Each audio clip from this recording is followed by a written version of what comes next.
Hi, everybody. It's meteorologist Joe Chaffee on this Tuesday, the 29th of January 2019. I'm going to try and get through this live stream as best I can.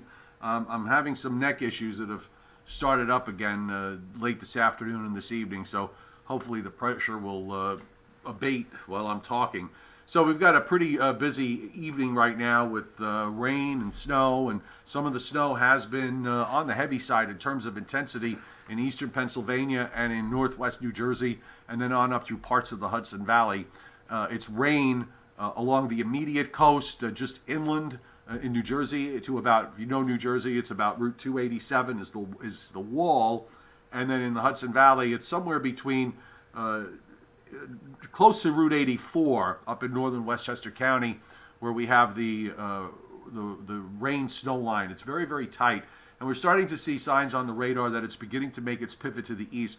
Also, I think the system is going to pull out a little slower. So it might add an extra hour or two to some with regards to the snowfall that is happening. I'm talking mainly for New Jersey, in the Hudson Valley on east to Long Island when it changes over there, and into Connecticut. So we're going to watch that closely. Let me, first off, just the iPhone app is out. We have been patiently waiting its arrival.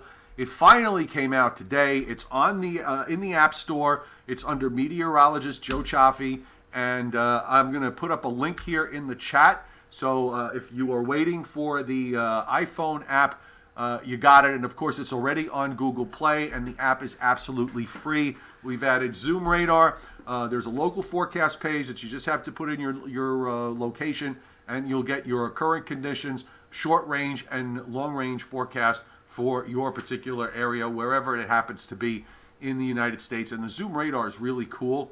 So, give it a download. I'd be interested in what you think. So just let me know. You can post a message to me on Facebook, or you can just either put it in the chat or on the video in the comments section.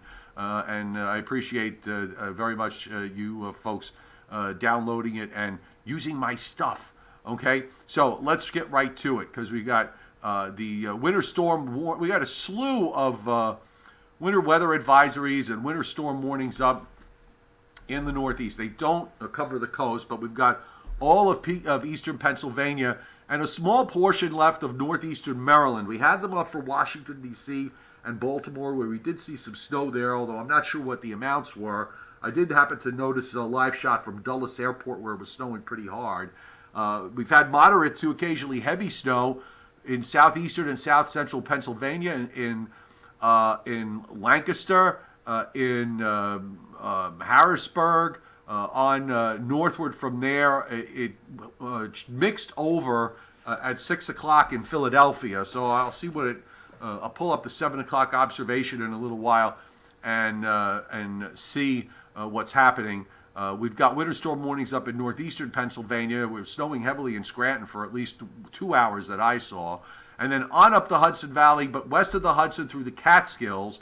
And then it kind of zips on eastward from there, where you've got warnings in western Mass and Vermont, New Hampshire, and Maine. Advisories on the southern border of that run down into western Connecticut. You can kind of see the pivot of this north-south front in the way the advisories and warnings are lined up, because the coastal areas of New Jersey and southern New Jersey, Long Island, southeastern, the southern and eastern part of Connecticut, Rhode Island, and once again, southeastern Massachusetts. That's it. There are no advisories there. There should be a changeover to snow on the backside for a couple of hours. But as always with these types of systems, it's the race between the cold air and the cold air and the precipitation. If the cold air gets out of here, gets in there before the precipitation moves out, then you're going to wind up with some snow. And that's what the issue was across the South. We talked about this yesterday, that how in the South with these Arctic fronts, they can be very tricky, and models sometimes they make errors in both directions. Either they rush the cold air in too quickly and and it cuts it off, and that's what winds up happening in reality a lot of the time. But either they rush the cold air in too fast, and you wind up raining, so that when the cold air finally gets there, it's the precip's done. Or the other thing, the opposite happens where the cold air comes in a lot faster while there's a precip around, and you get a longer period of frozen precipitation. That error tends to happen as you go further and further north. So folks in Atlanta, for example, they were anticipating, models were showing a changeover to snow and maybe a couple of inches.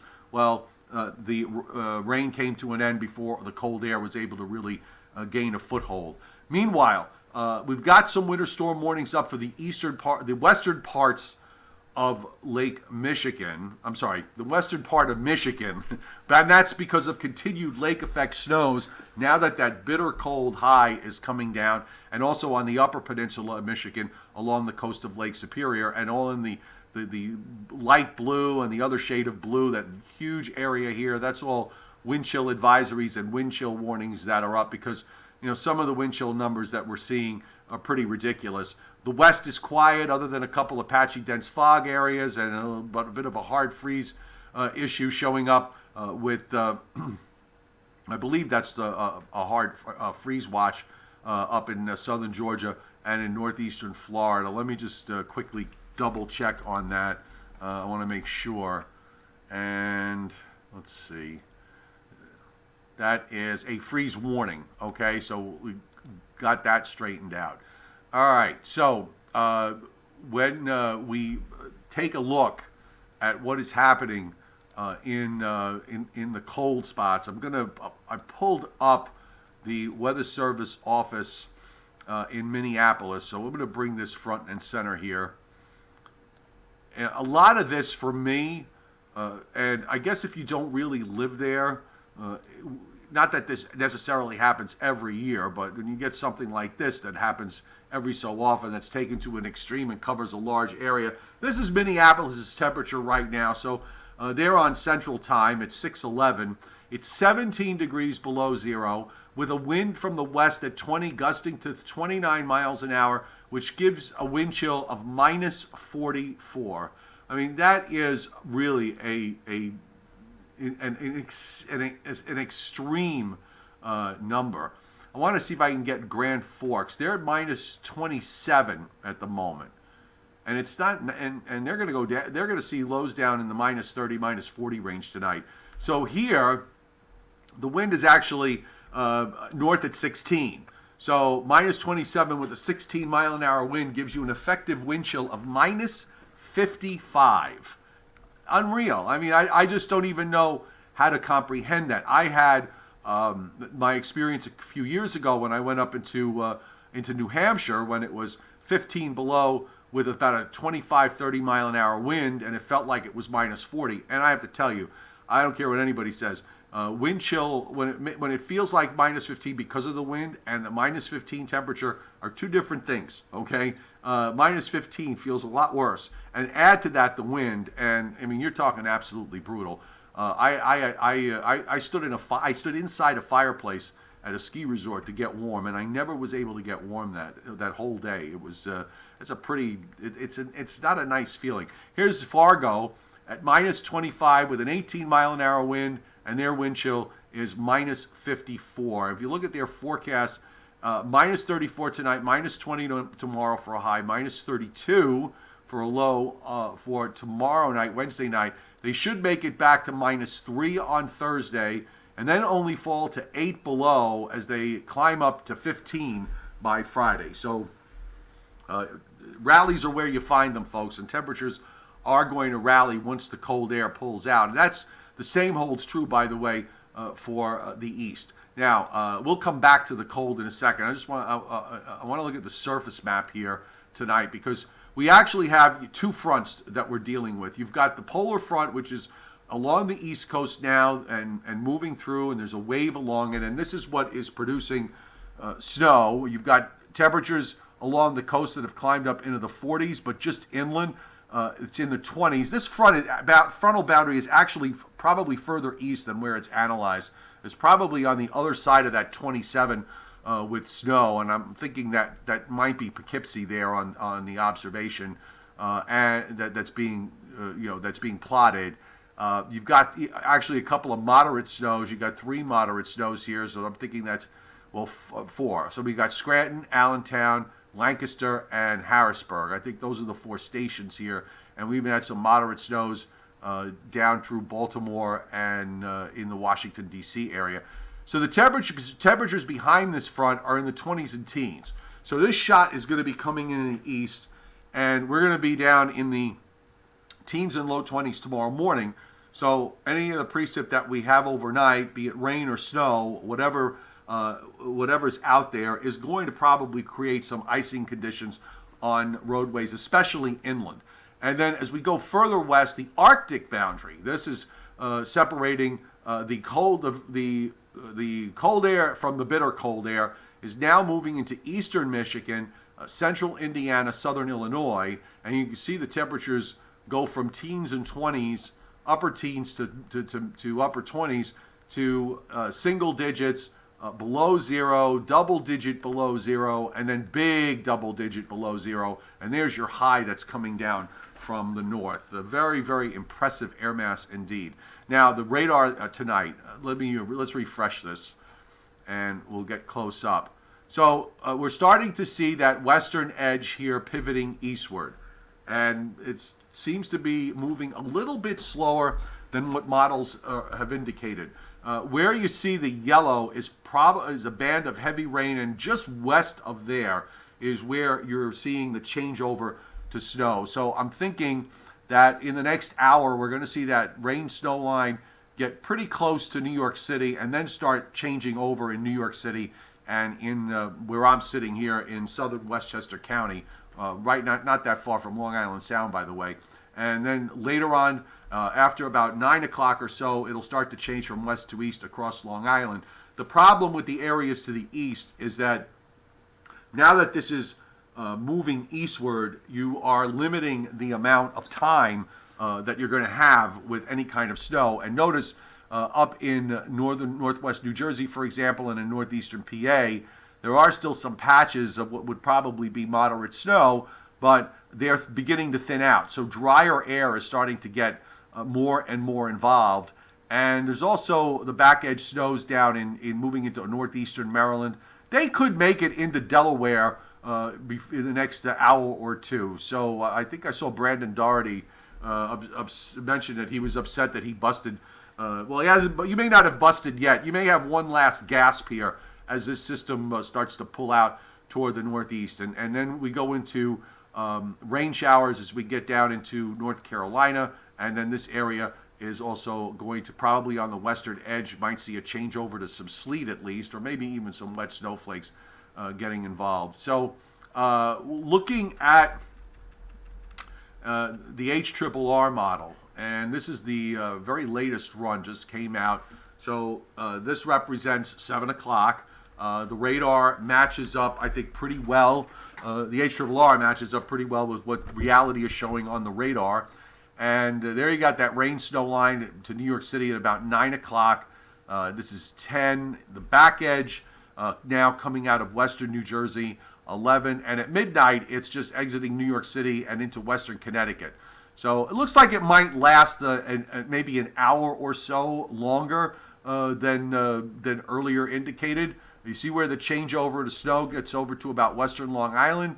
It snows there for maybe an hour, 2 hours tops. Same for eastern Connecticut, and then moves away toward the northeast as you got that little wave there. It's just a very small wave on the front that developed and enhanced the snow a bit in eastern Pennsylvania. So the snow lovers there got, let's say they got lucky this time around. So we'll see what the final numbers bear out. And then this moves on toward the northeast, and weather conditions improve overnight as it turns colder. And if you look at the temperature contour by morning, I think this is really going to be important because of icing that will be going on. But we'll follow the 32-degree line starting at 11 o'clock tonight. I'm sorry, at midnight tonight, the 32 degree temperature line is at New York City. The first red line is 35. So it takes a little while to get there and penetrate the coastal areas. But inland, it's the 25 degree line is slicing New Jersey in half down into south of Washington, D.C., Baltimore. And then you've got the 20 degree line and the teens as you get back into Pennsylvania. So definitely what's fallen is going to ice up. And by the time we get to 7 a.m. tomorrow morning, you're looking at the 15 degree line on the HRRR. Cutting across the northern part of New Jersey into the Hudson Valley, the 20 degree line in western parts of Nassau County, eastern Queens, and New York City. So I'm kind of hitting on the idea that even in places where it's been raining, you're going to wind up seeing, there's not going to be much time between once the precip stops and the temperatures get down below 32. So I think you're going to see some icing developing on roadways. So if you're traveling tomorrow morning for the morning commute, give yourself some extra time. Now, I want you to watch what happens here as we go through the day tomorrow, because you'll notice a bit of a bulge that pushes northward. Remember, we have the Arctic front that has yet to come through.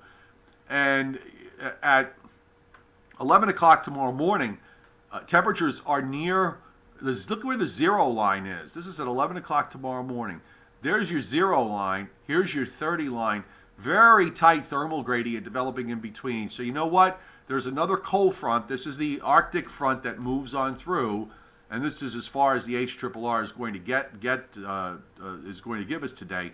The Arctic boundary is going to come through, and I think you've got here enough support where you're going to wind up with the potential for a line of snow squalls, and you can see it here on the HRRR. It picks up on that. That's the cold front there.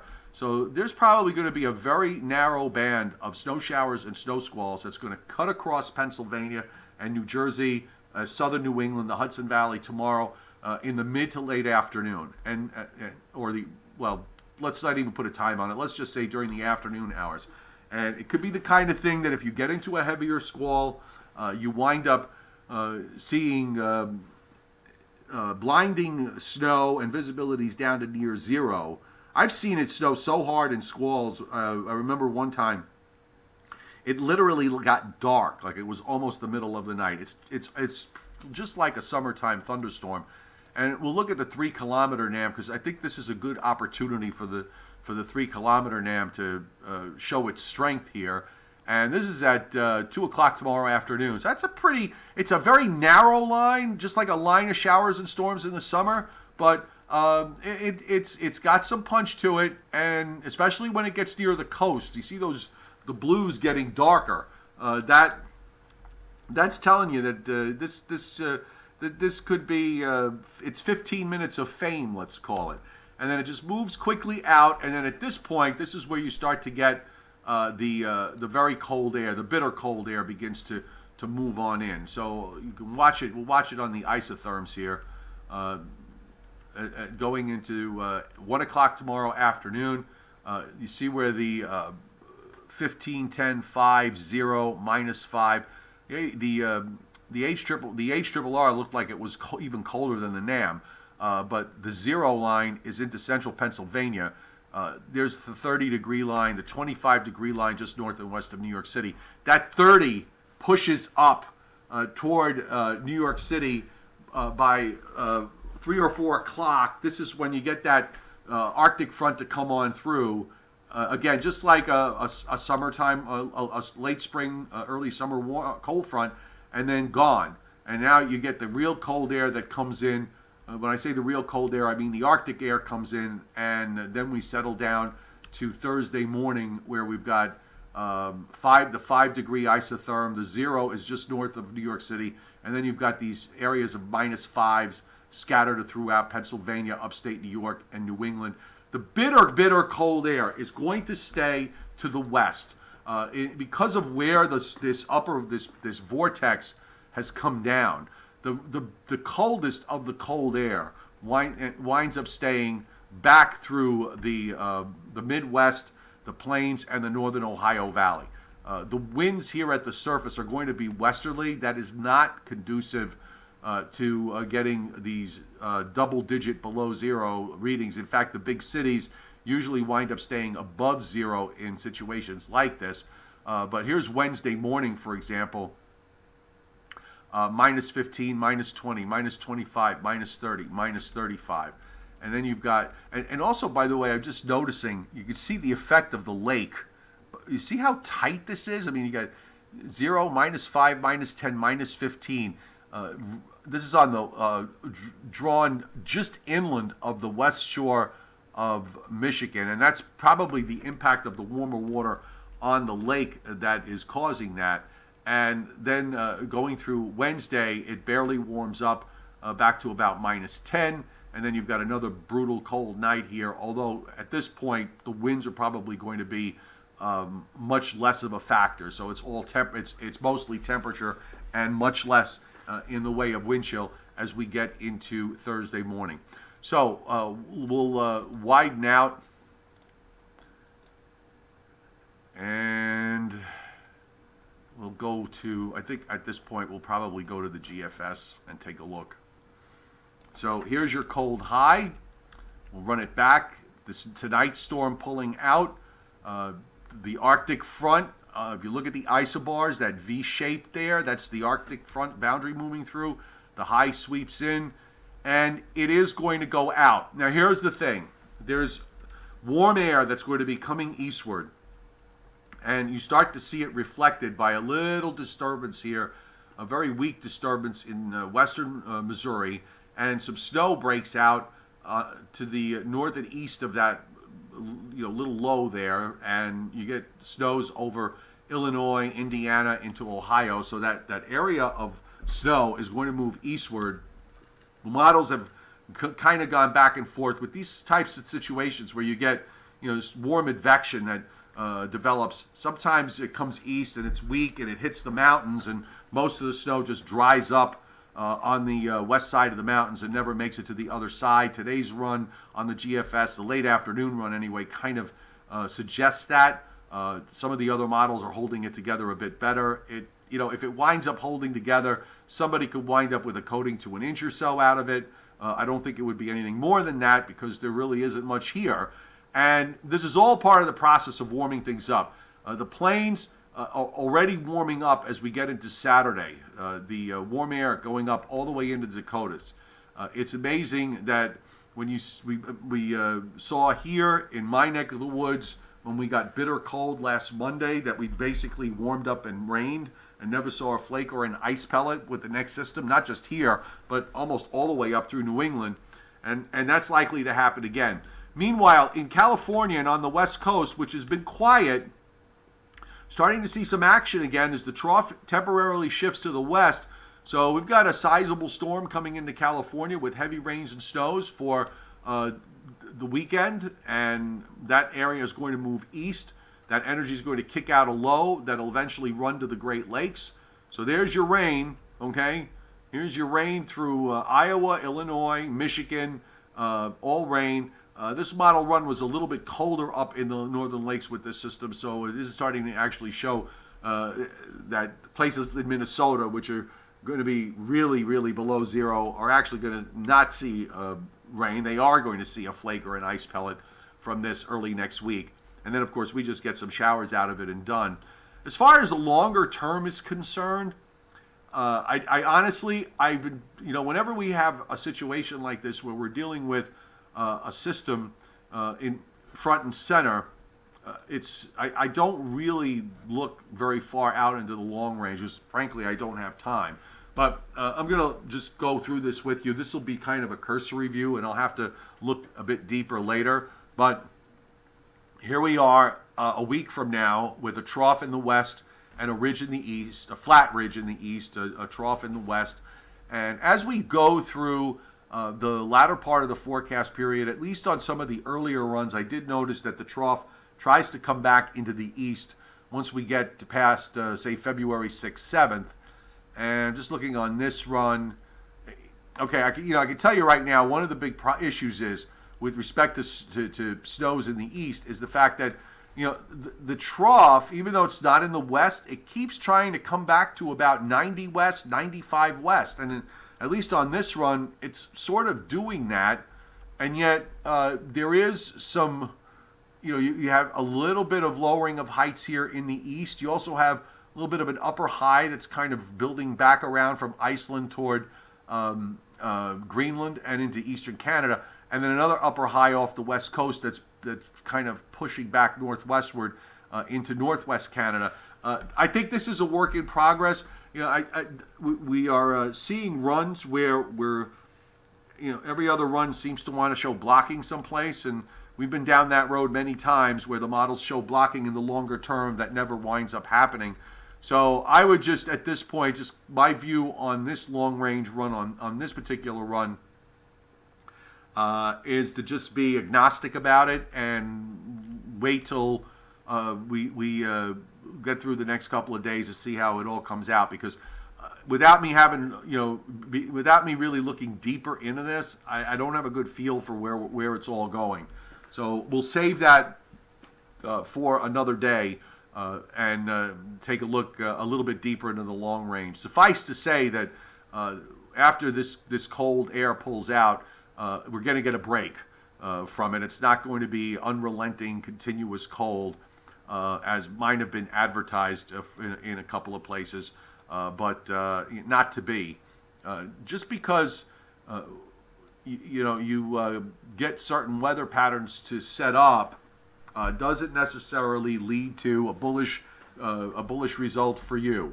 The pattern change you want and the pattern change you get most of the time is not the same thing. And everybody was kind of waiting when we were in that Pacific pattern that it automatically meant that we were going to go into some sort of dynamic, snowy, cold pattern. And yeah, we did for maybe Chicago, for the Great Lakes, the interior parts of the Northeast, but I know the universe seems to rotate around the I-95 corridor from Boston to Philadelphia, and it just doesn't work that way. So some years it works and some years it doesn't, and the snow hold continues for Boston and New York, and also for Philadelphia, and not for Washington and Baltimore, because they did get some snow today. So on to the chat board with everybody. Of course, Christopher Chevchik, the parallel GFS will make snow weenies come back. It always posts snowstorm. Look, every model posts the obligatory snowstorm every run somewhere. Usually in the European, it's at 240 hours, and I think it did show something today, although I didn't look that deeply. I did see the surface when I had a chance, but I didn't take a look at precip and how cold it was. But the European does it, the GFS does it, and the parallel does it. And since November, not a single one of them has come to that a single one has come to be. You would think that of all the snowstorm prints that it had, that just on the broken clock is right twice a day theory, that it would have happened. But no. Howard Vanderhoff, 4 to 5 inches already in Newton and Sussex County and still snowing. Thanks for that, Obs, or at least we got a good idea what's going on up in northwest New Jersey. New York City snowfall by this time is 1, 6, 7, about 18. So figure by now New York City should have about maybe a little less than that. Maybe it's about 16. I'm doing it off the top of my head using an average of about 30, which is close to the long-term average going back to 1869. The 30-year average is 25. So, but I'll use 30 as the number. So it's about 1 in November, 5 in December is 6. I think January now is about 9 or 10. So 5, 6, about 16, 17 inches by the time we get to February 1st. I think that's a fair number. So New York City's nowhere close, because except for the November snow and a couple of tenths that we had this month, that's it. And I know, Scott, you're rooting for it not to have any today. So Izzy D, you've been asking me about the iPhone app, and it's there. So you can go ahead and download it. I'll put the link back up again for those of you who are here late. The app for iPhone is out. I put the link there up on the chat. It's absolutely free. Go ahead and download it. And of course, the app is also on Google Play if you haven't downloaded it already. And the local forecast page on there, and the current conditions can be set to your own location. So it's useful wherever you go, even though the main focus on the stuff I put up there is for northern New Jersey to southern New England and everybody else in between. But I also put stuff up sometimes when I talk about the long range in a broader way that covers that'll cover other areas. So if you're a weather buff, I think it'll work for you. Plus, you can watch the live stream straight from there. So there is the link up on the board for you. 3.5 in Stewartsville. In far western New Jersey. David DeBoer, I've actually been in Stewartsville. I have my cousin lives not that far from Stewartsville. Adam Z, you want to see the New York City snowfall outlook for 10 days? You really want to see the snowfall map for 10 days? I think you could guess what it probably shows. Yeah, Steve LaPointe, I'll bring it up in a second. Steve LaPointe, I think that 11 inches probably goes off the 25-year average, the 30-year average. The long-term average of snowfall in New York is probably about 5 inches higher than the 30-year average. So that's the number I'm using. So I'm more comfortable with 16 as the number you should have by the time you get to February 1st. All right, so you want to see... by the way, I put up a great map on Facebook. If you haven't seen it, I can bring it up here. But I happened to look at the NAM snowfall forecast map for tonight, and it was just perfect. Let me see if I can find it. We'll go on the close-up. Total snowfall. Okay, you want to see the snow hole? There's the snow hole. All right. From Boston, southeast New England, Long Island, New York City, into northeastern New Jersey, down into Monmouth County. This is the season. This is the winter season in a nutshell. Okay, this is what it looks like. So you want to actually suffer through and go through 10 days. Well, here's 10 days. Now, by the way, and be careful with this, if only because of the fact that this is missing data. Where you see these pixels here, sometimes you get missing data, and I think the GFS does change it over to snow and puts down a coating from tonight's system through much of Long Island.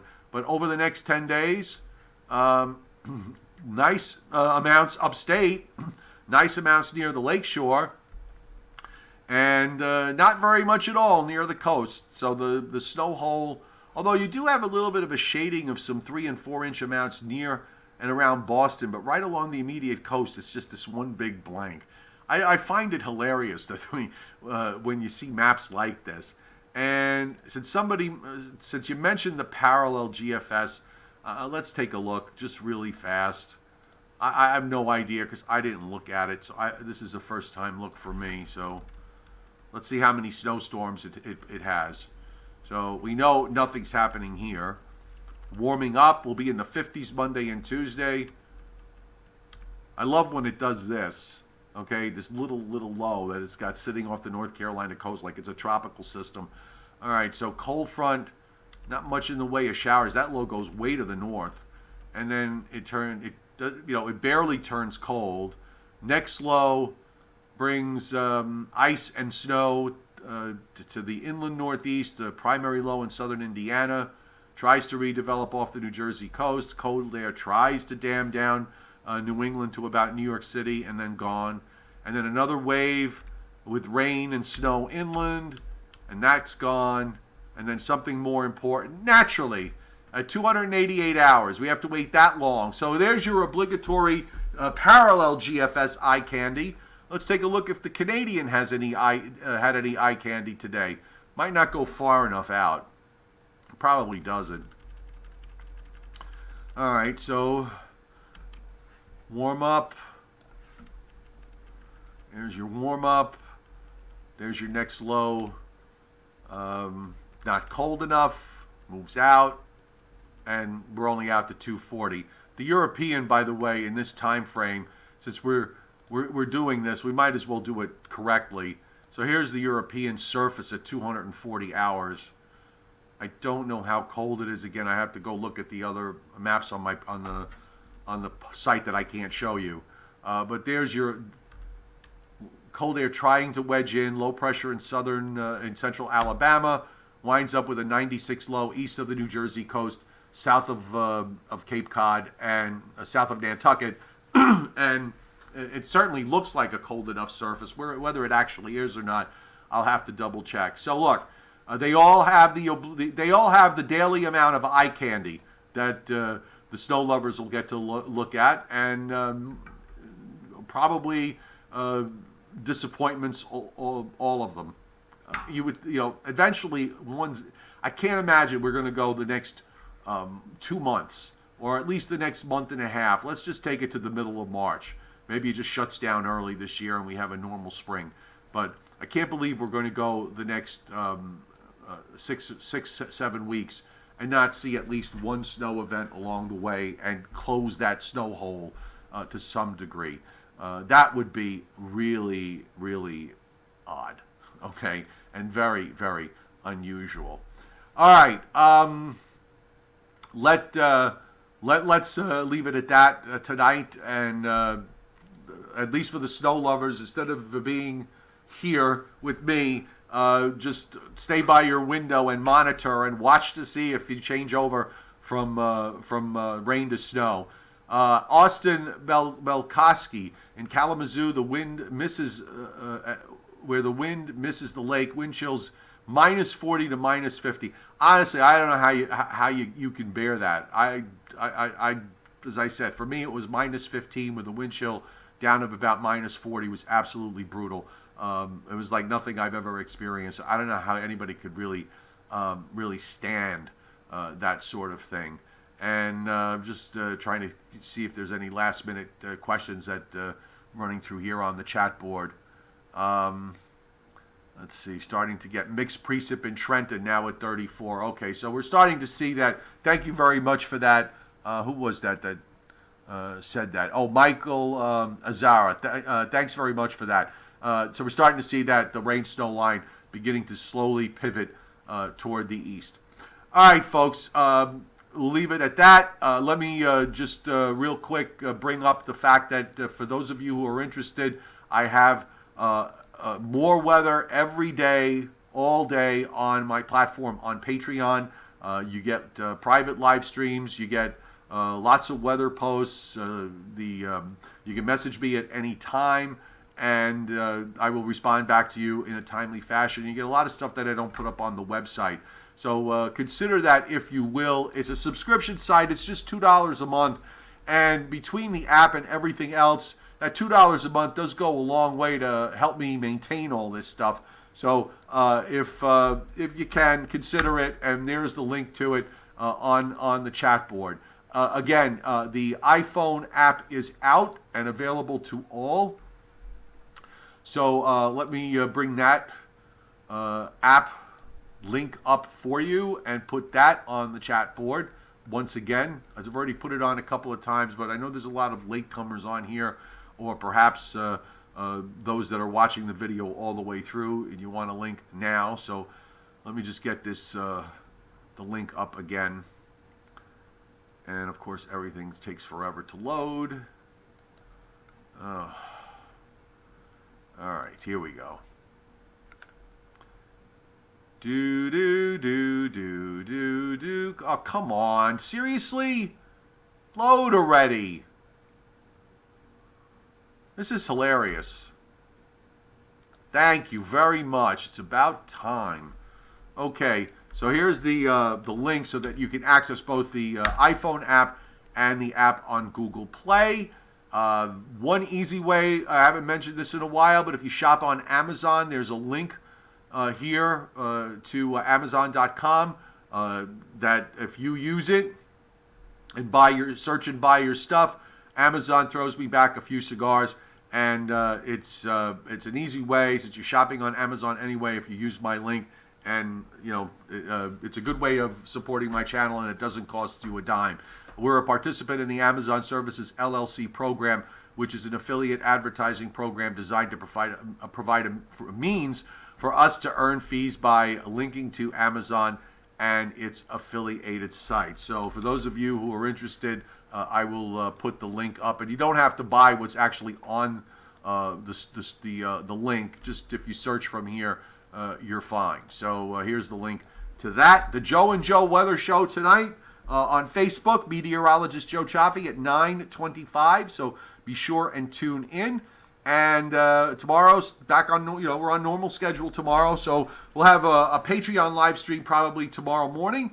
And then that's for members only. And then at 7 o'clock, our regular YouTube live stream. Thanks, Chris Alley. Good to see you. And good night, everybody.